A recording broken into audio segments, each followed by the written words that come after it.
Hi hello నమస్తే, నేను Miss Sessy. Welcome back to my channel cook easy with Sessy. ఈరోజు రంజాన్ స్పెషల్గా mutton haleem చేస్తున్నాను. చాలా టేస్టీగా ఉంటుంది, అంతే ఈజీగా చేసేసుకోవచ్చు ఇంట్లో. కొంచెం ప్రాసెస్ ఎక్కువైనా కానీ కష్టపడే పని అయితే లేదు. ఇంకెందుకు లేటు, వీడియో చూసేద్దాం.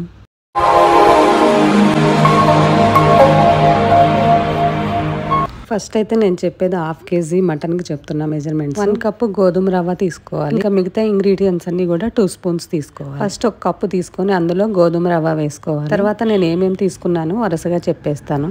కందిపప్పు, మినప్పప్పు, పచ్చిశనగపప్పు, పొట్టు లేని పెసరపప్పు, బార్లీ గింజలు, బాస్మతి రైస్, బాదం పప్పు, జీడిపప్పు, మైసూర్ పప్పు కూడా తీసుకోవాలి. వీటన్నిటిలో వాటర్ పోసి 5 hours నానబెట్టుకోవాలి. ఇప్పుడు 1/2 kg బోన్లెస్ మటన్ తీసుకుని నీట్ గా వాష్ చేసి పెట్టుకోవాలి. ఇప్పుడైతే ఒక కుక్కర్ స్టవ్ మీద పెట్టేసుకొని కొంచెం ఆయిల్ వేసుకోవాలి. 4 స్పూన్స్ వేసుకొని సన్నగా పొడుగ్గా కట్ చేసిన ఆనియన్స్ ఒక 2 వేసుకోవాలి. తర్వాత వీడియోలో చూపించాను కదా బిర్యానీ దినుసులన్నీ కూడా కొంచెం కొంచెం వేసుకోవాలి. ఆనియన్స్ కొంచెం బ్రౌన్ కలర్ వచ్చే వరకు ఫ్రై చేసుకోవాలి. తర్వాత మనం కడిగి పెట్టుకున్న మటన్ ఇందులో వేసేసుకోవాలి. వేసుకున్న తర్వాత ఒక 5 minutes వరకు మనము మటన్ ఫ్రై చేసుకోవాలి ఆయిల్లో. ఒక 4 పచ్చిమిర్చి పొడవుగా కట్ చేసుకున్నవి కూడా వేసేసుకోవాలి ఇందులో. ఇప్పుడు ఇంక ఈ టైంలో ఇందాక మనం నానబెట్టుకున్నాం కదా పప్పులన్నీ, అవి ఒకసారి వాటర్లో కడిగేసుకొని వాటర్ లేకుండా ఈ కుక్కర్లో వేసేసుకోవాలి. వేసుకున్న తర్వాత 1.5 స్పూన్ అల్లం వెల్లుల్లి పేస్ట్ వేసుకోవాలి. తర్వాత 1 స్పూన్ పసుపు వేసుకోవాలి. ఆ తర్వాత 2.5 స్పూన్ కారం వేసుకోవాలి. తర్వాత టేస్ట్ కి సరిపోను సాల్ట్ వేసుకోవాలి. తర్వాత బిర్యానీ మసాలా ఉంటుంది కదా, అది 1 స్పూన్ వరకు వేసుకోవాలి. ఇప్పుడు ఇంకా వాటర్ వేసుకోవాలి. వాటర్ ఎలా వేసుకోవాలంటే మనం వేసిన పప్పులు మటన్ అంతా మునిగే వరకు వాటర్ వేసుకోవాలి. వాటర్ వేసుకున్న తర్వాత ఒకసారి గరిటెతో మొత్తం కూడా కలిపేసుకోవాలి. ఉప్పు, కారం, పసుపు అన్నిటికీ పట్టేలాగా కలిపేసుకోవాలి. ఈ టైంలో 1 స్పూన్ వరకు నెయ్యి వేసుకొని తర్వాత కొత్తిమీర, పుదీనా వేసుకోవాలి. ఇప్పుడు మూత పెట్టేసి ఒక 5 to 6 విజిల్స్ వచ్చే వరకు ఉంచుకోవాలి. తర్వాత మనం మూత తీసి చూస్తే మంచిగా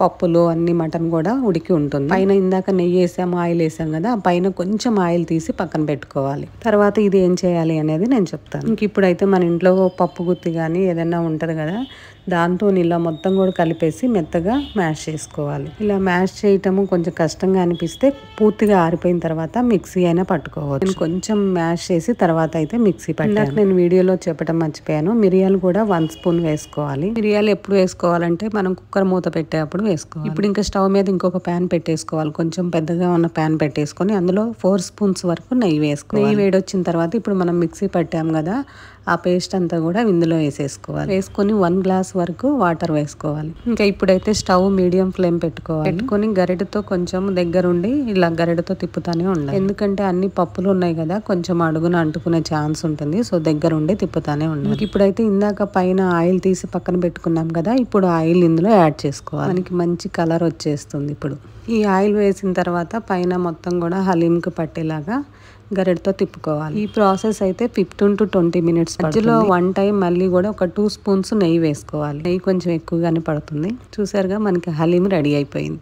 ఇప్పుడు ఇంకా ఒక బౌల్ పెట్టేసుకొని ఆ బౌల్లో మొత్తం హలీం కూడా వేసేసుకోవాలి.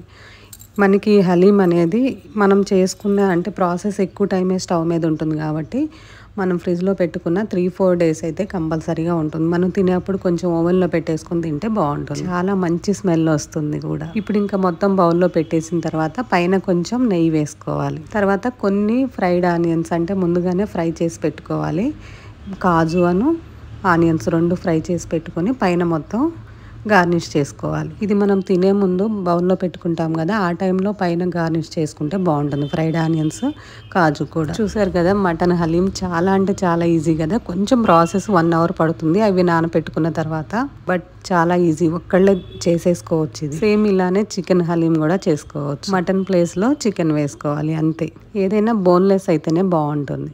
ఇంట్లో చేసి పెడితే పిల్లలు కూడా చక్కగా తినేస్తారు. ఈ వీడియో మీకు నచ్చింది అనుకుంటున్నాను. నచ్చితే మీ ఫ్రెండ్స్, ఫ్యామిలీ మెంబర్స్తో నా వీడియో షేర్ చేసుకోండి. బాయ్.